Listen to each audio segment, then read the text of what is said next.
अस्सलाम वालेकुम second year. अच्छा, हमारा लास्ट टॉपिक जहाँ से हमने छोड़ा था बडिंग। तो बडिंग जो है वो एसेक्सुअल रिप्रोडक्शन की वो ऐसी टाइप है जिसमें जो ऑर्गेनिज्म है उसके अंदर एक आउट ग्रोथ सी बन जाती है बॉडी के बाहर, और जैसे ही वो आउट ग्रोथ सेपरेट होती है तो वो नए इंडिविजुअल में चेंज हो जाती है। जैसे हाइड्रा वगैरह के अंदर, जैसे ये देखो फ़र्ज़ कर रही है इस तरह से है ऑर्गेनिज्म की बॉडी, ये इसके बाहर बनी है एक आउट ग्रोथ। वक्त के साथ साथ ये वाली आउट ग्रोथ सेपरेट हो जाएगी बॉडी से और ये अलग होके दोबारा से नया जो इंडिविजुअल है ये बना लेगी। दूसरी है रीजनरेशन। ये कुछ प्लेटिहेल्मिन्थीज़ जैसे प्लेन एरिया वगैरह उसमें होती है। इसमें क्या होता है कि बॉडी के जो हिस्से टूट जाते हैं वो दोबारा से रिप्लेस हो जाते हैं। जैसे कि आप देखो प्लेन एरिया जो दो हाफ में टूट जाता है तो हर हाफ नया हिस्सा का वो रीजनरेट कर लेता है।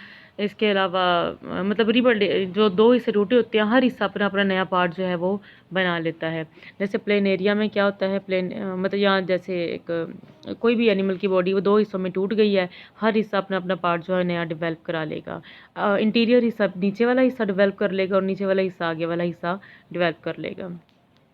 पार्थेनोजेनेसिस का मतलब है development of an egg without fertilization, यानी कि एग की फर्टिलाइजेशन ना हो, वो बगैर फर्टिलाइजेशन के ही एनिमल बन जाए। अब यहाँ पे सवाल उठता है कि अगर बगैर फर्टिलाइजेशन के वो एनिमल नया बनेगा तो फिर वो हैप्लॉइड होगा, क्योंकि जब फर्टिलाइजेशन होती है तो डिप्लॉयड नंबर ऑफ क्रोमोसोम तब उसके बाद जो है वो डेवलप होता है।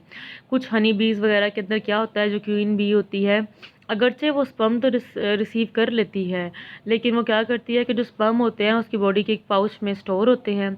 जिन एग की फर्टिलाइजेशन होती है वो तो फीमेल बनती है, और अगर वो जो एग बगैर फर्टिलाइजेशन के डेवलप हों तो फिर वो मेल ड्रोन बी बन जाते हैं।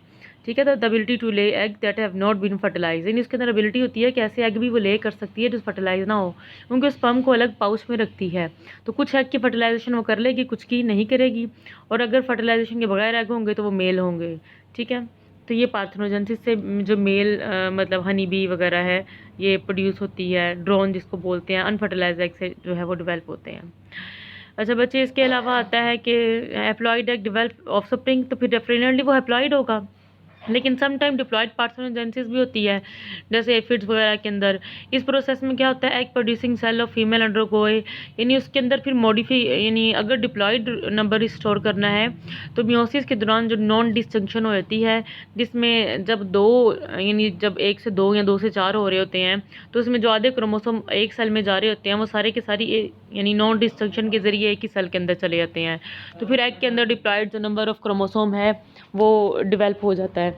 तो इस तरीके से जो फिर diploid number of chromosome develop हो जाता है in case of non disjunction, इसमें मियोसिस के अंदर जो है वो नॉन डिस्जंक्शन जो है वो डेवलप हो जाती है। ठीक है बच्चे, तो इन इसके इतना से हो जाएगा तो फिर जो पार्थेनोजेनेसिस होगी वो डिप्लॉयड नंबर में होगी। और जैसे ये आपके सामने लाइफ साइकिल भी दिखाया हुआ है कि जो क्वीन है उसके अंदर तादाद होती है, अगर बगैर फर्टिलाइजेशन के एग बनेगा तो वो ड्रोन होगा, और स्पर्म की तादाद डेफिनेटली हाफ होगी। अगर फर्टिलाइजेशन हो जाएगी तो फिर वो उससे वर्कर या क्वीन बनेंगे। यानी अगर फर्टिलाइज एग को वो रॉयल जेली दे देगी तो वो क्वीन बन जाएगी, अगर नहीं देगी तो वर्कर मक्खियाँ बन जाती हैं। टिश्यू कल्चर टेक्निक भी एक एसेक्सुअल रिप्रोडक्शन का तरीका है जानदारों के अंदर। ये प्लांट्स के अंदर होती है, एनिमल ज़्यादातर प्लांट्स में कॉमन है। कैम्बियम टिश्यू जो होते हैं वो रिमूव करते हैं प्लांट में से, और उसको हार्मोन्स या मुख्तलिफ़ किस्म के केमिकल उसके अंदर जो है वो स्टार्ट कर देते हैं तकसीम का अमल, जिससे वो नया दोबारा से प्लांट बन जाता है। और tissue culture mostly rapid propagation वगैरह, यानी प्लांट्स के मुख्तलिफ हिस्से जब वो काट के मीडियम में रखे जाते हैं लेबोरेटरी के अंदर तो दोबारा से नया प्लांट बनना शुरू हो जाता है, या नेचुरली भी वेजिटेटिव प्रोपागेशन अक्सर के अंदर होती है। क्लोनिंग ऑर्गेनिज्म में बड़ी कॉमन होती है, उसमें एक सिंगल सेल के अंदर जो मतलब सिंगल सेल बाय कल्चरिंग के जरिए प्रोड्यूस होते हैं, इस अमल को क्लोनिंग का नाम दिया जाता है।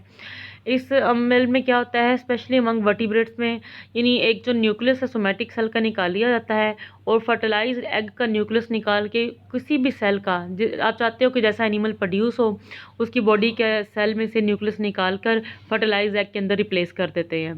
तो फिर जिसका न्यूक्लियस हमने एनिमल के जिस सेल यानी जिस एनिमल का हम चाहते हैं कि हम शक्ल पैदा हो उसकी बॉडी के सेल में से न्यूक्लियस निकाल के उसके अंदर डाल देते हैं, तो एग्जैक्टली ऑर्गेनिज्म वैसे ही पैदा होगा जिसका न्यूक्लियस आपने अंदर डाला है। इस अमल को क्लोनिंग कहते हैं। तो ये भी प्रोसेस स्टार्ट किया जाता है। इससे हम डिज़ायरेबल जैसा एनिमल चाहते हैं, जैसे रेस में इस्तेमाल होने वाले घोड़े या कोई भी एनिमल जिसके करेक्टर्स हमें पसंद है या प्लांट्स वगैरह, इस तरीके से जो है वो प्रोड्यूस किए जा सकते हैं। जी बच्चे, तो ये एप्लीकेशन वगैरह यूज़ की जाती है सम टाइम मतलब आइडेंटिकल कॉपीज़ वगैरह हासिल करने के लिए। फिर उस आइडेंटिकल कॉपीज़ को वो वेजिटेटिव प्रोपोगेशन के अंदर जाके किया जाते हैं।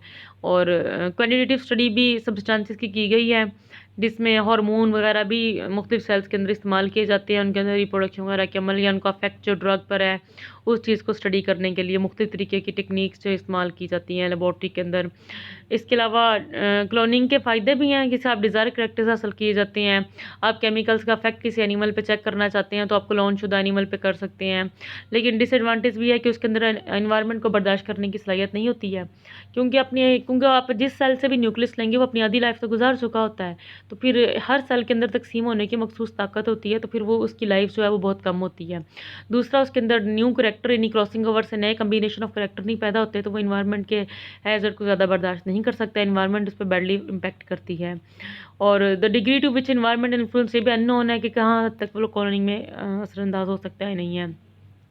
ये फ़र्क लिखा हुआ है सेक्सुअल रिप्रोडक्शन और सेक्सुअल रिप्रोडक्शन के अंदर। और एसेक्सुअल में एक ही पेरेंट इन्वॉल्व होता है, सेक्सुअल रिप्रोडक्शन में 2 पेरेंट्स इन्वॉल्व होते हैं। और इसी तरह मियोसिस एब्सेंट होती है, जबकि इनके अंदर सेक्सुअल रिप्रोडक्शन में मियोसिस होती है, 2 पेरेंट्स इन्वॉल्व होते हैं। इसमें क्रोमोसोम का नंबर डबल हो जाता है। एसेक्सुअल रिप्रोडक्शन में ऑफस्प्रिंग बिल्कुल अपने पेरेंट्स के आइडेंटिकल होते हैं, जबकि इसमें डिफरेंट होते हैं, क्योंकि क्रॉसिंग ओवर का अमल होता है मियोसिस के ज़रिए। और ये कम वक्त में ज़्यादा एनिमल प्रोड्यूस करते हैं या ऑर्गेनिज्म में सेक्सुअल रिप्रोडक्शन में, जबकि सेक्सुअल रिप्रोडक्शन में ज़्यादा टाइम में कम इंडिविजुअल प्रोड्यूस होते हैं। लेकिन सेक्सुअल रिप्रोडक्शन जो है उसमें एनवायरनमेंट को बर्दाश्त करने की सलाहियत ज़्यादा होती है, जो एनवायरनमेंट में होने वाली वेरिएशन है इनमें ज़रा कम होती है। आइडेंटिकल ट्विन्स है, इसमें बच्चे क्या होता है कि इसमें इंसान भी शामिल है जो ज़ाइगोट है। समटाइम फर्टिलाइजेशन के दौरान यानी क्लीवेज के दौरान जब ज़ाइगोट 1 से 2 में तकसीम होता है, लाइक ये ज़ाइगोट है 1 से 2, 2 से 4, तो समटाइम ये 2 सेल स्टेज पर होता है, तो दोनों सेल अलग हो जाते हैं, फिर दोनों नए इंडिविजुअल में चेंज हो जाते हैं, दोनों एक दूसरे के ट्विन्स मतलब होते हैं। 2 सेल स्टेज पर, अगर ये 4 सेल स्टेज पर अलग हो जाते हैं, 4 भी इस तरह हो सकते हैं, सारे एक दूसरे से क्या होंगे, आइडेंटिकल होंगे, क्योंकि दोनों माइटोसिस के ज़रिए हुए ना, तो फिर इसलिए उनका जेनेटिक मेकअप बिल्कुल सेम होगा। क्योंकि अभी ज़ाइगोट बनने के बाद जो तकसीम होती है वो माइटोसिस के ज़रिए ही होती है, तो इस तरीके से जो आइडेंटिकल ट्विन्स है फिर वो एक दूसरे के ज़रिए मतलब बिल्कुल ही सेम होंगे, एक जैसे ही होंगे। तो बच्चे ये डिफरेंट किस्म के तरीके थे मतलब रिप्रोडक्शन के एनिमल्स के अंदर, तो इसको आप अच्छी तरह से याद कर लीजिएगा।